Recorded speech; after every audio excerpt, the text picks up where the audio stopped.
60 రోజుల్లో మీతో ఇంగ్లీష్ అద్భుతంగా మాట్లాడిస్తాం. వెంటనే కాల్ చేసి జాయిన్ అవ్వండి.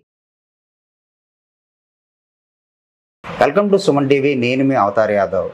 గత ప్రభుత్వంలోనైతే మాత్రం విశాఖ ఐటీ రంగం అభివృద్ధి అయితే మాత్రం కుంటు పడిపోయిందని చెప్పుకోవాలి.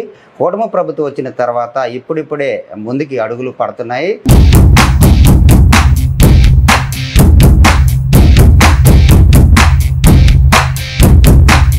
ఇప్పటికే మనకి తెలిసినంత వరకు టీసీఎస్ అయితే మాత్రం వైజాగ్ వచ్చిందని చెప్పేసి ఇంక మంత్రి అంటే ఎన్ని కంపెనీలు రాబోతున్నాయి, ఇక్కడ వైజాగ్ అభివృద్ధి ఎలా ఉండబోతుందని మనతో పాటు మాట్లాడడానికి సింబాసిస్ CEO అలాగే Rushikonda IT SEZ vice president Naresh Kumar గారు ఉన్నారు. ఆయన తెలుసుకున్నారు. సార్ నమస్తే సార్. ఇది విశాఖలోనైతే మాత్రం ఐటీ కంపెనీలు రావడానికి చాలా ముందు అడుగులు వేస్తున్నాయని మనకు తెలుస్తుంది. అసలు ఎన్ని కంపెనీలు రాబోతున్నాయి, అసలు ఎంతమంది ఎంప్లాయ్మెంట్ రాబోతుంది సార్? ఒకటి అండి, first this is chief minister గారు అబ్బాయి నారా లోకేష్ గారు అవుతాం వల్ల, ఆయన ఐటీ మంత్రి అవుతాం వల్ల ఆయన మాట్లాడిన దానికి కాన్ఫిడెన్స్ ఉంది పబ్లిక్కి. అంటే ఈయన చెప్పింది చేస్తారని నమ్మకం ఉంది. ఆయన కూడా ఆయన చెప్పినట్టు టక్ టక్ టక్ టక్ చేసుకెళ్ళి వెనక ముందు చూడకుండా వాళ్ళు ఏమడిగితే వాళ్ళు ఈస్ గివింగ్ ఆలోచించట్లా. So the speed at which is operating, ease of doing, speed of doing business వల్ల పీపుల్ అట్రాక్ట్. ఇమీడియట్గా మీరు అడిగిన క్వశ్చన్ ఫస్ట్ వచ్చింది టీసీఎస్. వాళ్ళు 12,000 పీపుల్కి ఎంప్లాయ్మెంట్ ఇస్తా ఉన్నారు. 1,500 కోట్లు పెట్టి క్యాంపస్ ఇస్తా అంటున్నారు. వాళ్ళకి ఆల్రెడీ 22 ఎకరాల ల్యాండ్ కూడా అలాట్మెంట్ అయిపోయిందండి. సో టీసీఎస్ ఇప్పుడు స్టార్ట్ చేయొచ్చు. మీరు ఆ క్యాంపస్ కడతాక 3 years పడుతుంది. ఏది బిల్డింగ్ అంటే బిల్డింగ్ గాల్లోంచి రాదు కదండి. They are building a very big building. 22 ఎకరాల క్యాంపస్ కడతారు. So I think it take about 2 to 3 years to build. వాళ్ళు కమిటెడ్ ఎంప్లాయ్మెంట్ 12,000. నాకు నెక్స్ట్ ఇయర్ నుంచి I think they will start in rented building. IT policy కూడా అద్భుతమైన IT policy ఇచ్చారు. ఏంటంటే ఒక బిల్డింగ్ కడతాకే 2,000 రూపాయలు SFTకి సబ్సిడీ ఇస్తున్నారు. ఐటీ ఎంప్లాయీ కూడా ఆంధ్రప్రదేశ్లో పనిచేస్తే 18 నెలల తర్వాత స్టూడెంట్ ఎడ్యుకేషన్ సంవత్సరానికి 1,50,000 సబ్సిడీ ఇస్తున్నారు. ఐటీ కంపెనీలు కూడా సేమ్ ప్రోత్సాహం ఇస్తున్నారు. సో దీనివల్ల people are interested to come to Andhra Pradesh. Land కూడా మీరు చూస్తే టీసీఎస్కి కానీ కాగ్నిజెంట్కి కానీ 99 పైసా per acre లీజ్కి ఇచ్చారు. అలాగే Cognizant is giving employment for 8,000 people అండి. Cognizant is announced. ఇవన్నీ కూడా వరల్డ్లో టాప్ ఐటీ కంపెనీస్ అండి. రోడ్డు మీద వెళ్ళే కంపెనీలు ఏంటి ఇప్పుడు అబద్ధం చెప్పారు అనుకోవచ్చు. వాళ్ళకి అంత అవసరం కూడా లేదు. టీసీఎస్ ప్రాఫిట్ కూడా 3 నెలల క్వార్టర్కే 18,000 కోట్ల ప్రాఫిట్ ఉండాలి. So they don't need to tell stories to come. So ఇవన్నీ జరిగి అని మీకు డౌట్ ఉండొచ్చు వస్తాయరా అంటే ఆ లెవెల్ ఆఫ్ ప్లేయర్స్ వాళ్ళు, వరల్డ్లో టాప్ ప్లేయర్స్ వీళ్ళు. So TCS will come with 12,000 people. Cognizant committed with 8,000 people. 20,000 మంది వీళ్ళు ఇద్దరే కన్ఫర్మ్ చేశారండి. ఇది కాకుండా Google is setting up a big data center in Vizag. MOU sign అయింది. ఇక ల్యాండ్ అలొకేషన్ హ్యాండ్ ఓవర్ జరగలే. బట్ 100% జరుగుద్దని నమ్మకం నాకు ఉంది. అలాగే అదానీ డేటా సెంటర్ గతంలో 20,000 కోట్లు పెట్టుబడి ఆగిపోయింది. 5 years నుంచి ఏం జరగలే. ఇప్పుడు ఈ కూటమి ప్రభుత్వం they have given them environment clearance. So వాళ్ళు కూడా స్టార్ట్ అవుతారు. That is a more than 20,000 to 30,000 crores investment అండి. వీళ్ళందరికంటే పెద్దదే. వీళ్ళందరి మీద 20-30 రెట్లు. అందుకని చెప్తున్నాను మీకు, జరగందే. వీళ్ళు తీసేసింది 1,500 కోట్లు, వీళ్ళు కూడా 1,000 కోట్లు, కానీ ఇది 20-30 కోట్లు Adani data centre. Google data centre కూడా పెద్ద వస్తుంది. అది కాకుండా మన లోకేష్ గారు బెంగళూరు వెళ్ళినప్పుడు ఒక సత్వ అన్న గ్రూప్తో 1,500 కోట్లు ఆంధ్రప్రదేశ్లో ఇన్వెస్ట్ చేసేలాగా, అప్ టు 10,000 పీపుల్ ఎంప్లాయ్మెంట్ వచ్చేలాగా వాళ్ళు క్రియేట్ చేసేలాగా వాళ్ళు ప్లాన్ చేస్తున్నారు. అలాగే ANSR గ్రూప్ అని గ్లోబల్ కేపబిలిటీ సెంటర్స్ అండి, GCC సెంటర్. మామూలు ఐటీ ఆఫీస్కి GCCకి తేడంటే ఒక ఫారిన్ కంపెనీ, ఫారిన్ కంట్రీలో ఉన్న ఆఫీస్ ఎలా ఉంటుందో కంప్లీట్ సెంటర్ పెట్టేస్తారు అన్నమాట. అంటే వాళ్ళ ఫ్రంట్ ఆఫీసు, వాళ్ళ బ్యాక్ ఆఫీసు, వాళ్ళ customer relations, research and development, actual core processing, వాళ్ళ రీసెర్చ్ అండ్ మొత్తం అన్ని ఫ్యాకల్టీస్ అందులో ఉంటాయి. And they can connect with any other GCC in the world. 24/7 operations, international స్టాండర్డ్స్లో ఆఫీస్ ఉంటుంది, ఇంటర్నేషనల్ క్వాలిటీ వర్క్ ఎన్విరాన్మెంట్ ఉంటుంది.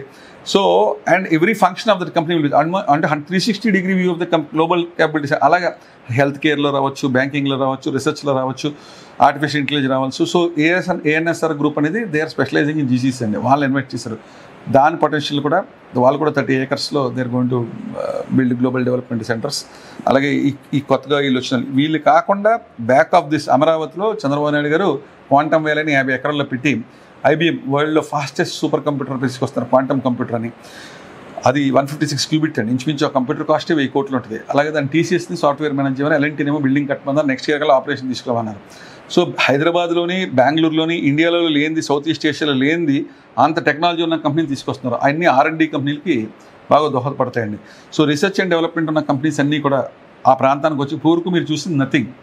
ఈ వచ్చిన తర్వాత వచ్చే కంపెనీలు చాలా అండి. ఇప్పుడు బ్యాంకింగ్ ఉందనుకోండి, ఇప్పుడు ఇన్సూరెన్స్ కంపెనీ ఉందండి, ఒక 15 ఇన్సూరెన్స్ కంపెనీలు ఒక్కొక్కరు 2-3 లక్షల SFT, 30-40 లక్షల SFT స్పేస్ వచ్చేలా ఉంది. అలాగే ఫార్మాలో రీసెర్చ్ కావాలనుకోండి, క్వాంటమ్ వేల్లో ఈజీగా 10-20 లక్షలు R&D బేస్డ్ ప్లస్ రెగ్యులర్ డెవలప్మెంట్తో కూడా రావచ్చు.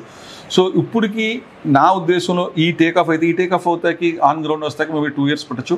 అక్కడి నుంచి మినిమం 10 times గ్రో అయ్యే అవకాశం ఉన్నాయండి వీటిని బేస్ చేసుకుని. ఇప్పుడు కొత్త ఎయిర్పోర్ట్ సిటీ ఇన్ఫ్రాస్ట్రక్చర్ ఇప్పుడు 15 మాస్టర్ ప్లాన్ రోడ్స్ వేస్తున్నారు. కొత్త ఎయిర్పోర్ట్ నెక్స్ట్ ఇయర్ రెడీ అవుద్ది. ఇప్పుడు ఎయిర్పోర్ట్లో బోల్డ్ రెస్ట్రిక్షన్స్ ఉన్నాయి. అలాగే కొత్త పోర్ట్ ఒకటి వస్తుంది మూలపట్నంలో. ఈ పోర్ట్ ఎయిర్పోర్ట్ మధ్యలో మళ్ళీ సెమీ కండక్టర్ కంపెనీస్ వస్తాయి, ఈ చిప్ కంపెనీస్ వస్తాయి.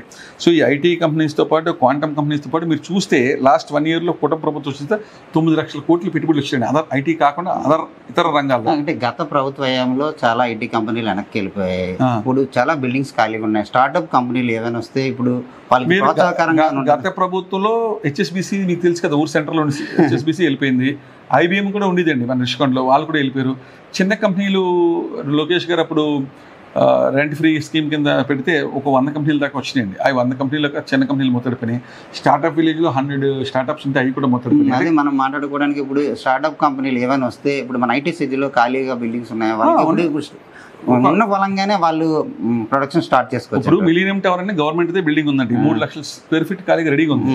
అలాగే VMRDA బిల్డింగ్ కూడా కట్టారు, వాళ్ళది రెడీగా ఉంది. అలాగే ప్రైవేట్ ఇన్ఫ్రాస్ట్రక్చర్ కూడా 5 లక్షల నుంచి 10 లక్షల చదరపడుగు వాళ్ళు వాడుకోగా మిగిలిన స్పేస్ ఉంది. సో కొత్త కంపెనీలు వస్తే ఇస్తే ప్రాబ్లం లేదు. But everybody wants to TCS లాంటి పెద్ద ప్లేయర్స్ అని they want to build their own buildings. వాళ్ళు చాలా పెద్ద ప్లేయర్స్. ఏదో స్టార్ట్ చేస్తాకి హైరింగ్ కోసం ఫస్ట్ 1 year కోసం తీసుకుంటారు కానీ but eventually they want to build their own big campuses. మనం మాట్లాడుకునేది వాళ్ళ గురించి కాదు, వాళ్ళకైతే ఇన్ఫ్రాస్ట్రక్చర్ స్టార్ట్అప్ విలేజ్ ఉంది కదండి. ఇప్పుడు ఆంధ్ర యూనివర్సిటీలో స్టార్ట్అప్ విలేజ్ ఉంది. 135 startups functioning in Andhra university. ఇప్పుడు ఇక్కడ కూడా స్టార్ట్అప్ విలేజ్ ఉంది. ఇప్పుడు కూడా దాన్ని ప్రోత్సహిస్తే they can also be incubated virtual అండి. వీళ్ళు గైడెన్స్ ఇస్తే వాళ్ళు ఇంటికాడ నుంచి కూడా వర్క్ ఫ్రమ్ హోమ్ చేసుకోవచ్చు. ఇక్కడ పనిచేసి ఇంకొక మీరు అడిగిన మంచి క్వశ్చన్ అంటే హైదరాబాద్లో ఉన్నప్పుడు టెక్ స్టార్ట్అప్ లాగా ఇంకొక ఓన్లీ ఫర్ స్టార్ట్అప్స్ ఇంకో బిల్డింగ్ కడితే డెఫినెట్గా that's a very good idea. Lokesh గారికి మీరు కనపడి మీరు కూడా చెప్పండి, మేము కూడా చెప్తాం. ఓన్లీ ఫర్ స్టార్ట్అప్స్ ఒక టెక్ స్టార్ట్అప్ అని చెప్పి స్టార్ట్అప్ అని వాళ్ళకి పెద్ద కంపెనీలకే కాకుండా చిన్న కంపెనీలకు కూడా ఆల్రెడీ ఉంది startup village.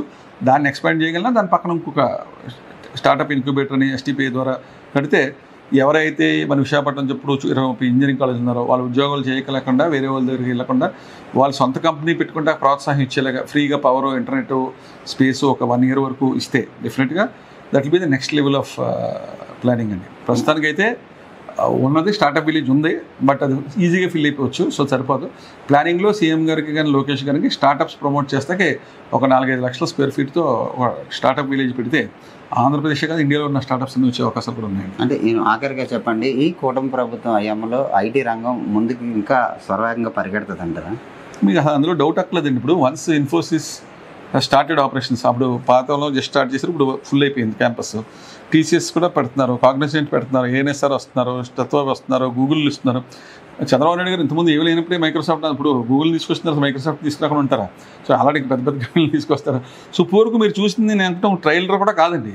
What you have seen now in my opinion 5 years అలా టర్మ్ ఉంది. ఈ 1 yearలో మీరు గుర్తుపెట్టుకోండి, 1 yearలో 9 లక్షల కోట్లు వచ్చినాయి ఐటీలో మీరు చెప్పినవి చాలా తక్కువ.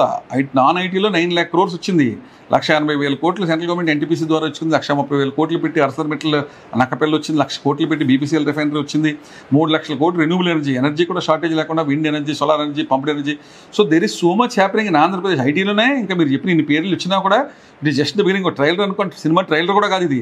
దీనికి 10 రెట్లు వస్తాయి in my opinion next 5 years. అంటే ఈ 5 yearsలో మీరు అన్నారు కదా, ఎలా ఉండబోతుంది వైజాగ్ ఐటీ రంగంగా?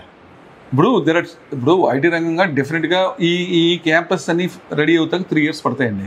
ఎవరైతే కడుతున్నారో 3 to 4 years పడతాయి. అంటే ఆల్మోస్ట్ లాస్ట్ 1 year ఆఫ్ ప్రభుత్వం వెళ్ళే వరకు ఈ క్యాంపస్ రెడీ అయ్యి వస్తాయి. పొలిటికల్ స్టెబిలిటీ ఉంటే దీనికి 10 times 15 times పెరుగుతాయి. నేను ఐటీ కంపెనీ ఆయన ఉన్నప్పుడు లాస్ట్ టైం 5 years ఒక ఐటీ కంపెనీతో కూడా మాట్లాడలేదు, ఒకళ్ళని కూడా ప్రోత్సహించలేదు.